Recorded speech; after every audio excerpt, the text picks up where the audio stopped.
Welcome back to Dr. Josefina's Way, and I'm Laura Guttridge. Today's lesson, Belief Without Evidence, had me thinking. I always find it very annoying when somebody is presented with an opportunity, possibly, and maybe there is some concrete evidence that it is a real opportunity, but when they start demanding that it will be, that is annoying, because nobody wants to give anyone guarantees about anything, because nothing is guaranteed. Amen. You can't demand that it's going to work and expect the person to say, oh yeah, sure, this is going to work out perfectly. It doesn't happen that way. And it made me think about my personal situation. Remember when I was going through the in vitro fertilization? Yes. They only gave my husband and I a 20% chance of conceiving a child. And that's 20% is not a very good, but I could have been a real jerk and said, oh, what do you mean only 20%? And you're taking all this money from me. You have to give me a higher percent. I was like, okay, I accepted it. Yes. And I thought, okay, the percentage is low, but I'm going to do whatever I can to make this work, even in spite of the percentage, the dire, the 20%. Yes. Yeah. And I have a beautiful 4-year-old girl right now. But if I would have been the type of person that would have said, no, you're not guaranteeing me what I want, I'm just going to walk away from this, I'd have no daughter. Oh, no, absolutely, Laura. I'm glad you didn't do it that way. Yes, and I was close to it, too. Wow. I was really close to just walking away without the guarantee, because you want to be guaranteed, but... Well, and I'm glad you're sharing that story with the viewers, because there is and been doing the show with me for so many years. You know that I focus on the body, the mind, the spirit, and the emotions. And we have the 4 components. And that part that you express in there, okay, the doctor says to you 20% chance, but the other 80% you decided, I'm going to have faith. I'm going to believe I can make this work. Right. I do my best. I follow the instruction. And that's what I talk about, belief without the evidence. Okay, right, exactly. Because you didn't have 100% possibility that it's going to happen. You only had 20%. Right. And you took that leap of faith. I'm giving you all this money. I'm doing what I'm going to believe.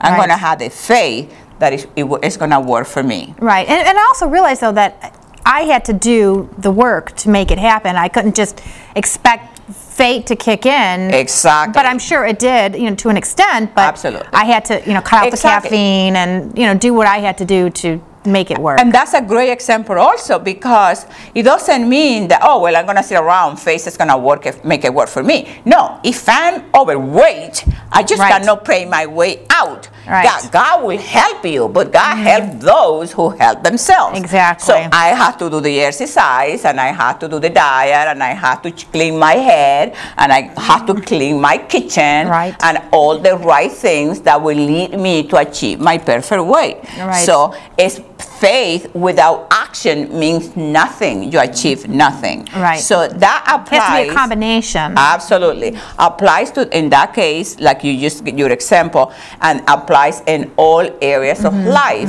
You set your goal, you have your dreams, you do what you have to do. You have faith that you have faith that you will do and you believe that you knew that, okay, I'm going to cut the caffeine, and you did it, right? Right. Exactly. That's my point. And all the other little things, that came along, and perseverance too. I mean, it took me 5 years to finally. Yes. But you can't give up, and you can't expect somebody to just give you a guarantee, because they'll let you walk away before they give you a guarantee. Exactly. And there's so many other aspects in life where even with just a job. Exactly. You can't walk in and expect certain things, and they're not going to give you those expectations. Exactly. And one of the things that the way that works, once you decide, I would like to have a child, I want to have a child, or I want to achieve this goal.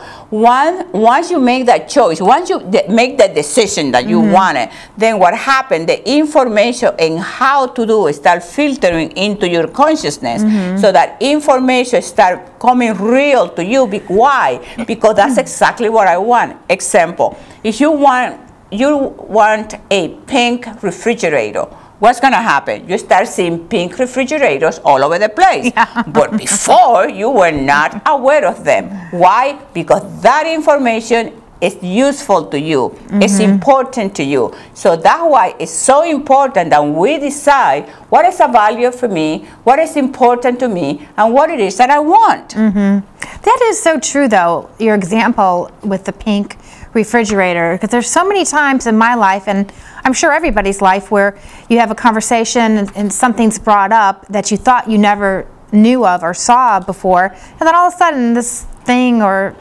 whatever starts popping up and you see it and you wonder, is that just a coincidence? No. Or I just wasn't paying attention before. Right. It's very weird. And the reason behind that, Laura, is behind in our brain we have a little thing that is like an apple. It has like an apple shape, and it's called the reticular activated system. And what that little see, the brain is designed for success. The moment that that I think this information might be important to me, immediately the brain starts filtering that information. So that's why you cannot give yourself excuses that I cannot do the thing that I want to do, because we are built inside biologically, emotionally, spiritually, physically. We are designed for success. Whether you want to believe it or not, it's the truth. Yes, yes. I say so. we are designed that way, and that is why we want to achieve it so badly. Exactly.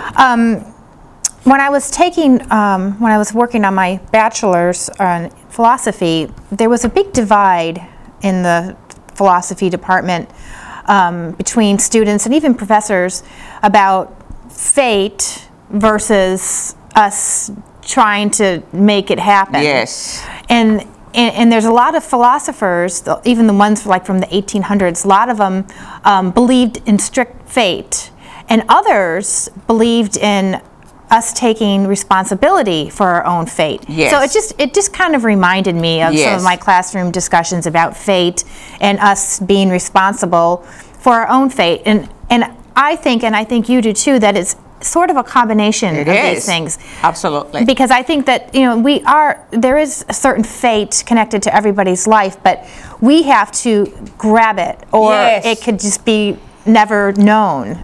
Right? And let's see, somebody said, well, that was a fateful situation or something like that. The thing is, what are you going to do with it? Right. You can take a horrible thing and make it work positively for you. So we always co-creating with God. We are a part of that creation.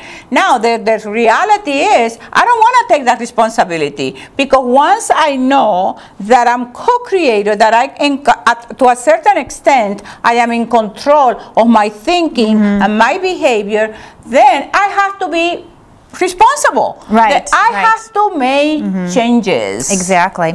And you also mentioned in the lesson about opinions, that they're the common acceptance of truth. And the greatest example of all is how many years ago we thought the earth was flat. Yes. So, and I think those opinions, still run rampant with certain things and certain beliefs. And we have to be smart enough to think for ourselves. Absolutely. So, I think we need to go. All of the time. I was ready to get more philosophical about this stuff. I think Robert is saying, wrapping it up? Okay. Well, we are going to take up, we're not taking a break. We're saying goodbye, baby. Until next time. Thank you so much. Hey, don't forget to email. That's right. Facebook, Twitter. All of it.